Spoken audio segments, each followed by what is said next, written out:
What's up guys, Wubba Bubba is back with another Down the Reddit Hole video. It's been a little bit since my last Reddit video, but I think it's time to bring it back again for today's subreddit, r/moving to North Korea with 28,000 members. With a subreddit name such as this, you may think Wubba Bubba has lost it completely and taken obvious bait, and you'd be kinda right if I made this video a couple years back.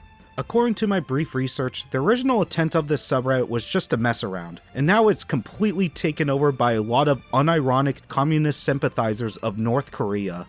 If you're still doubting Thomas's, I don't blame you. The only way to gain more of an opinion of this subreddit is deep diving headfirst into this totalitarian pit, so let's begin this journey together with the About and Rule section of this subreddit. r/moving to North Korea, a place to learn about the Democratic People's Republic of Korea, aka North Korea, communism, imperialism, the decaying Burger Corp, Imperium, and for those who dare to dream to move to the DPRK. By the way, Burger Corp just means America. Rule 1. No anti-DPRK BS. Do not repeat baseless claims about the DPRK or you will be banned. If you're willing to learn about the DPRK, you can ask good faith questions, but mindlessly parroting capitalist propaganda will get you banned on sight. Propaganda in their eyes is mass corporate media from around the world giving horrific accounts with their biased source being raw footage of the said events happening. I can't believe I have to say this, but for the few North Korean shills out there watching this video, who am I going to believe? A secretive country to its core with a dictator at its front, or raw footage of the worst human rights violations ever uploaded to iFunny and other online websites picked up by media groups with core biases and beliefs. Two things can be right. You don't have to trust a lot of corporate mass media's reports, and you can also think North Korea is a terrible country. Rule number 2. This sub is not ironic. This is a communist subreddit. We support the DPRK and its people. It is not ironic or satire, and asking so or insisting it is will get you banned. So there, straight from the horse's mouth, they ban people for insisting they're trolling. But they could just still be messing around still. Well, let's get to the next rule, which keeps showing the cracks of they're just trolling theory. Rule number 3, no capitalism, apologia, or bootlicking of any kind. No rhetoric, no capitalist horseshit, no bootlicking of any kind. We have zero tolerance for any Zionism. The last part of it is key. Half the subreddit devolves into just shilling the same unironic propaganda as seen on normal Reddit about the situation happening in Israel right now. But what does this have to do with North Korea at all? Well, they shill these posts because North Korea recognizes Palestine's land and North Korea has communist roots. That's it. Accepting the endorsement of North Korea and actively shilling them just because of the current online politics is damaging to your widespread acceptance of your movement. Rule number 4. Unfunny trolling violates, I'm gonna try and pronounce this right, Kim Il-sungism, Kim Jong-ilism. If you're going to troll, be uniquely funny or face the what? How do I say this? I'm gonna guess consequences? Come on, I can't read this, I'm stupid. I will give credit where credit is due. A lot of Redditors do not like this subreddit. This is actively shown in this rule in some admittedly funny posts from people who like freedom that last a couple minutes. Look at this new Reddit chat feature, and one of the first things to be posted in this chat, a South Korean flag. This whole subreddit should just be banned under this rule because in my honest opinion, it's just filled with cringe tanky crap. Wait a second, this video's feeling a little too familiar. I am 100% sure I haven't covered this subreddit, but it feels like I have. Let's check its recommended subreddits to see if we can have any clues. Friendly subreddits, r/Western dissidents, not that, I've never heard of. Oh, what's that? r/Sino? Huh, that seems a little familiar. Oh right, that was the last video I covered on Reddit. No wonder this feels familiar, just replace China with North Korea and it's the same type of posts, viewpoints, and memes. But in a way, this one's way worse because China has plausible deniability. After all, they fund some of the world's biggest countries, media, and celebrities with money to defend the awful stuff they do regularly. North Korea, on the other hand, is completely seen as an unhinged to most of the world. r/Sino, by the way, is completely unironic shilling of China, and if most of the Redditors that use this subreddit and then go on r/Sino, what does that tell you? Hopefully you can now fully see my side of the story when I say this subreddit is mostly unironic posting of propaganda. So now most of you are caught up and are on the same page as me on this subreddit. So let's get right to the heart of this subreddit.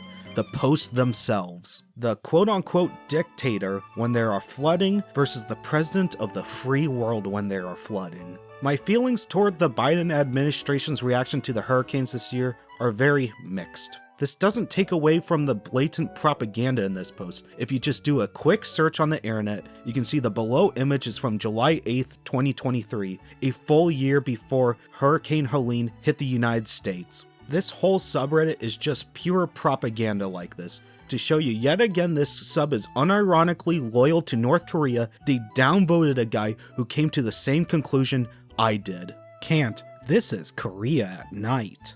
Also funny how Westerners think that having an insane amount of light pollution is a good thing. Light pollution is a good judgment of how advanced your current country is, and I'm gonna just go on a whim and saying North Korea not having a lot of light pollution isn't a good thing when it comes to advanced technology availability in North Korea. Here's a random comment I found that made me laugh so hard. The Vice one was cool, they weren't even in North Korea. I think he is referencing an old documentary you can find on YouTube from Vice that I enjoyed a couple of times. So you're telling me that everything in this documentary is an elaborate multi-billion-dollar fake recreation of North Korea. I'm sorry for bursting your bubble, but North Korea actually looks like this. Capitalism at its finest. The day where the market becomes warfare. Hey look, consumers can afford high-end televisions from South Korea, unlike North Korean citizens who struggle daily for basic necessities. People fighting for TVs being cheap is actually a good sign that you live in a safe, economically viable nation, unlike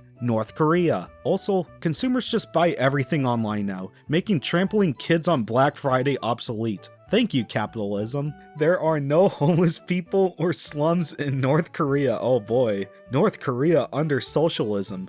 South Korea under capitalism. All you have to do is a quick Google search to find raw, unedited images of North Korean buildings up close, and you could just see this is full of crap. Yes, comrades, we are winning. Who would win?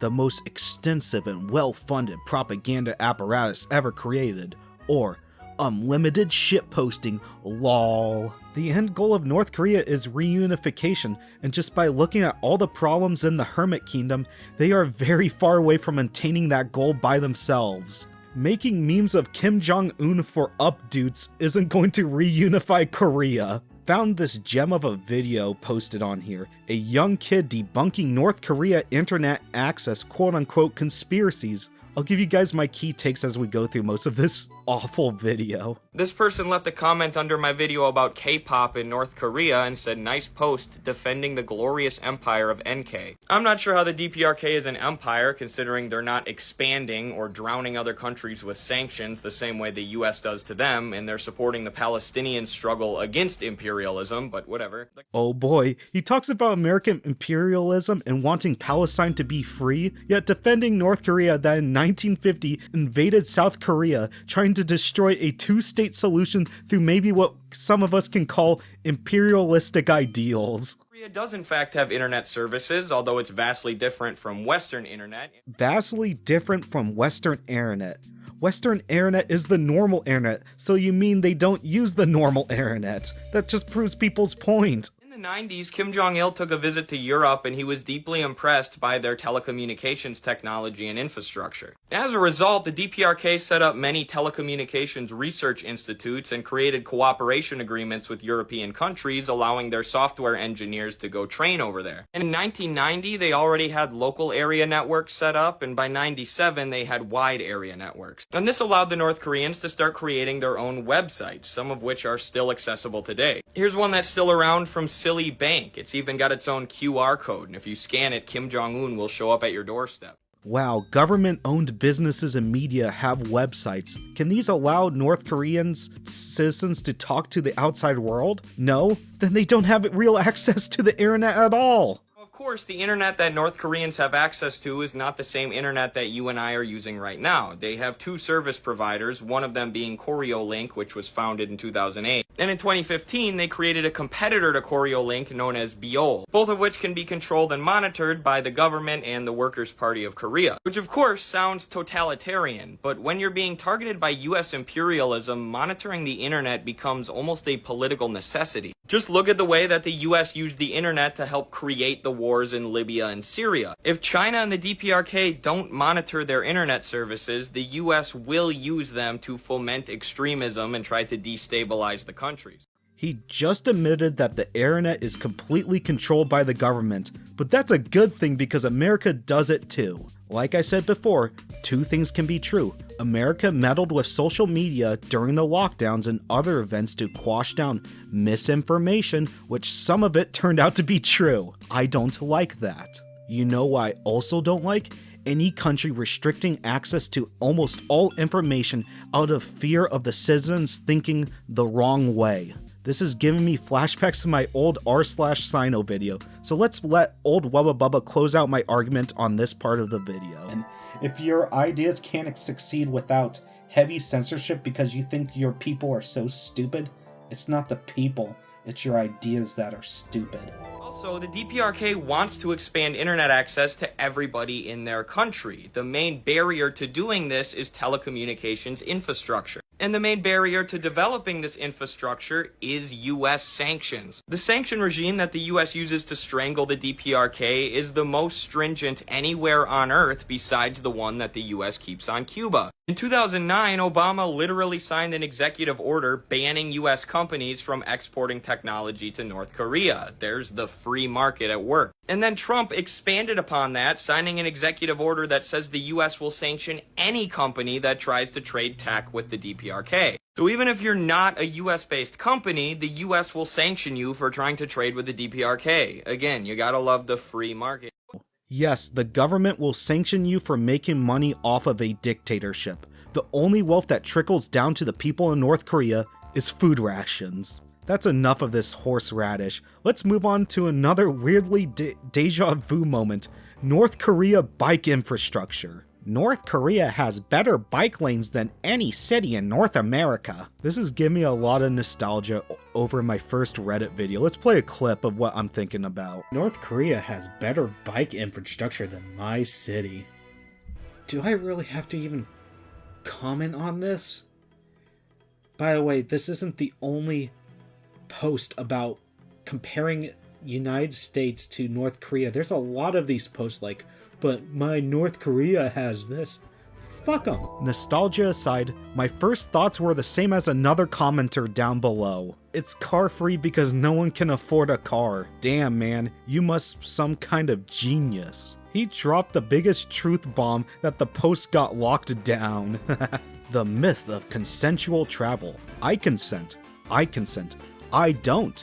Isn't there somebody you forgot to ask? One of the few times I legitimately agree without a shadow of a doubt with the US government.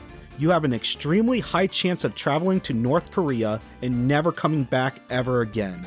Also, as an American tourist in North Korea, you can't go anywhere you want. It's a prepaid guided tour where you're only allowed to go to a handful of predetermined places and talk to a handful of predetermined people. Every dime you give to this tour goes right into Kim Jong-un's regime, further arming his military and nuclear program. So Kim Jong-un should say, I don't, since the tour is as much traveling as being dragged to the grocery store with your family and only being allowed in certain aisles. Speaking of traveling to North Korea, let's make our way to the last post of the video. For the last post of the video, I saved the best for last. The one post that is so horrendous, I am shocked that the guy who has made this hasn't deleted it. So you ready for your blood to boil? I sure am. Remember this idiot who effed around by robbing and defacing a country and found out his consequences?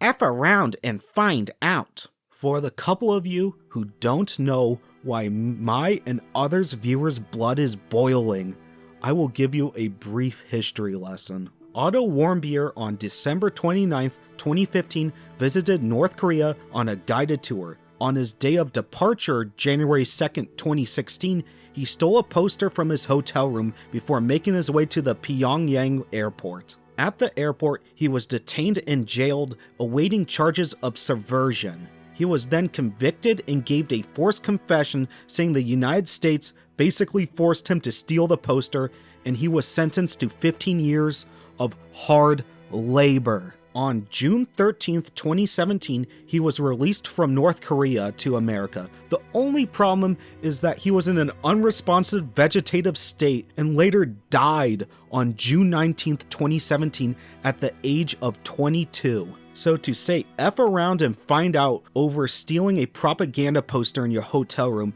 and being executed for it, I'm just going to guess to say that most of you watching this think that's a little too far. Was it stupid for him to go to North Korea? Yes. Was it stupid for him to commit a very minor crime in a horrific country? Yes. Did he deserve it? The guy who made the post seems like he deserves it. But a couple of you are probably saying, look, Wubba Bubba, this is 100% a troll. You even said this sub was ironic 3 years ago, and this post is 3 years old. You're right. I did say that, and a lot of commenters on this post are clearly just messing around.